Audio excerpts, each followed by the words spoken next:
再来看到这个画面，道民众3更暝半行入巷仔底，敢若是互人对共款，伊看到到就足紧张，无想到挖头一个看，讲3分无像人，7分无像鬼，原来这就是扫地机器人。这个人就那甲消息铺伫咧网络，望有好心情的主人赶紧甲伊带倒转去。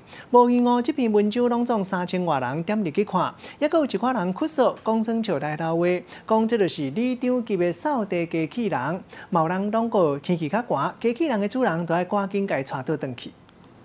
半暝台南的一条巷仔内，雄雄出现一台扫涂骹的机器，缀青云人四界走。民众看到就好心甲伊收起来，搁伫网络顶的铺文，希望网友斗相共做伙找伊的主人。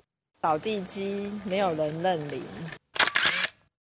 人面车顶的写讲，恁兜扫涂骹的机器已经走出来扫街仔路啊，紧出门来找啦。亲像咧滚耍笑的留言，才铺起咧网络无到24点钟尔，点赞的人就超过3000人，搁有成百人留言。有人笑讲里长级的扫涂骹的机器，嘛有人甲扫涂骹的机器讲，卖出来伤久，外口真寒。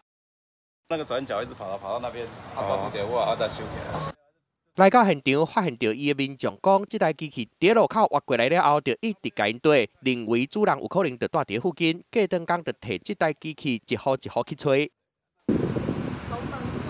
好，从门缝钻出来啊！它毕竟它是用感应器的部分，那前面没有东西阻挡，它就跑出去。专家讲，其实扫涂骹的机器有基地台，电会当动超40分钟，特别无电的时阵就会家己转去。这台是为门的旁弄出来的，电若是有够，是有可能会家己转去的。不过电甲禁掉了后，就会找袂到转去的路。提醒民众摒扫的时阵，一定爱甲门关好，若无扫涂骹的机器，就有可能会离家出走。记者综合报道。